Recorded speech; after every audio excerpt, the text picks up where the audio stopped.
ဟုတ်ကဲ့ဒီနေ့ကတော့ကျွန်တော်ဒီ Academy နဲ့တူတဲ့ဒီစုလေးအကြောင်းကိုပြောပြပေးခြင်းတယ်ပေါ့နော်နေပြေ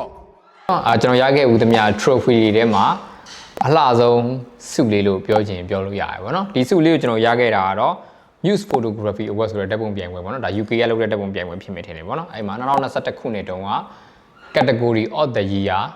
mobile category မှာရခဲ့တာဖြစ်တယ်ပေါ့နော်ဒီဓာတ်ပုံလေးနဲ့ပဲရခဲ့တာဖြစ်ပါတယ်ဒီဓာတ်ပုံလေးကကျွန်တော်ကိုတော်တော်အကျိုးပေးတဲ့ဓာတ်ပုံလေးလို့ပြောလို့ရတယ်ပေါ့နော်ကင်မရာရိုက်တဲ့ဓာတ်ပုံပဲပေါ့ဖုန်းနဲ့ရိုက်တဲ့ဓာတ်ပုံရောစုတွေအများကြီးတင်ခဲ့တဲ့ဓာတ်ပုံလေးဖြစ်တယ်ပေါ့နော်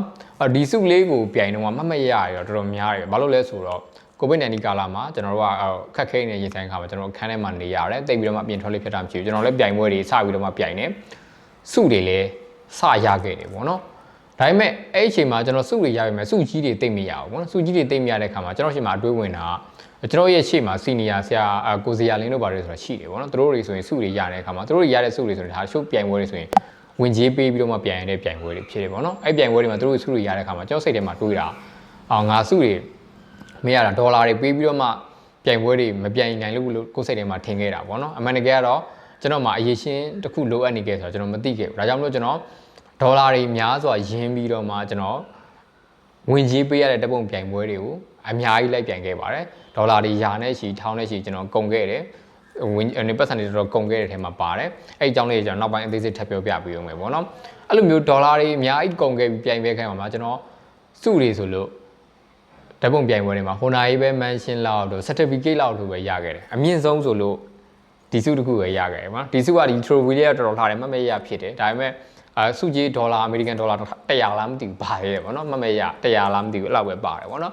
ဒေါ်လာတွေအများကြီးရင်းပြီးရိုက်ခဲ့ပြီးမဲ့ကျွန်တော်ရခဲ့တာဒီစုပဲဘာလို့နေရလဲဆိုတော့ကျွန်တော်မှာအဲ့လို grand prize တို့ပေါ့နော် first prize တို့အမြင့်ဆုံးစုကြီးတွေရဖို့အတွက်အရေးရှင်းတစ်ခုလိုအပ်နေရဆိုတော့ကျွန်တော်မတွေးခဲ့ဘူးမသိခဲ့ဘူးပေါ့နော်ကျွန်တော်စိတ်ထဲမှာထင်ခဲ့တာကျွန်တော်ဒေါ်လာတွေနေပေါ်ဒီလိုစုတွေမြကျွန်တော်ဒေါ်လာတွေမရင်းနိုင်လို့ထင်ခဲ့ရပါတော့အမှန်တကယ်တော့မဟုတ်ဘူးပေါ့နော်ဒီလိုစုကြီးတွေရဖို့အတွက်ထိုက်တန်တဲ့အရေးရှင်းမရှိသေးဘူးဆိုတော့ကျွန်တော်သိခဲ့ရတယ်ပေါ့နော်အဲ့ဒါသိခဲ့ရတာအဲ့တော့သိခဲ့ရတာမဟုတ်အခုမှသိရတာပေါ့နော်ဘာလို့လဲဆိုတော့ကျွန်တော်အဲ့စုတွေရပြီးအဲ့လိုဒေါ်လာအများကြီးပေးလိုက်ပြန်ပြီးတဲ့အခါမှာကျွန်တော်စုတွေမရတဲ့အခါမှာကျွန်တော်တခြား free ပွဲလိုက်ပြန်တယ်အဲ့မှာ free ပွဲတွေမှာကျွန်တော်ဖြည်းဖြည်းနဲ့ကျွန်တော်နိုင်ငံစုကြီးရခဲ့တယ်အဲ့မှာဆိုရင်ကျွန်တော်ဒေါ်လာ9000နဲ့1000နဲ့စသဖြင့်စုကြီးတွေအများကြီးကျွန်တော်ရရှိခဲ့ပါတယ်အဲ့တော့ဒီစုတွေနဲ့ပတ်သက်ပြီးတော့မှကျွန်တော်ရရှိလိုက်တဲ့သင်ခန်းစာကတော့ဘာလဲဆိုတော့ကျွန်တော်တို့စူးစမ်းတိုင်းရကျင်မှာရတာပါအဲ့တော့စူးစမ်းတိုင်းမရတဲ့ခါမှာဆိုရင်ကျွန်တော်တို့တွေကဟာလာ background တွေကိုပြန်ပြီးတော့မှပြစ်တင်တတ်တယ်တခြားလူတွေကိုတွားပြီးတော့မှပြစ်တင်တယ်ကိုယ့်ရဲ့ငါကိုမှာလိုအပ်ချက်ရှိနေတာကိုမသိဘဲနဲ့ငါမှာ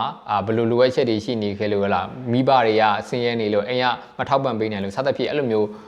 အပြစ်မျိုးစုံ reason မျိုးစုံကျွန်တော်တို့လိုက်ပြီးတော့မှရှားလေးရှားတတ်ရှိတယ်ပေါ့နော်ခါကြလို့ချင်းတကယ်လိုအပ်ချက်ရှိနေတာကျွန်တော်တို့ကိုယ်တိုင်ပဲပေါ့နော်ကျွန်တော်တို့တွေမှာ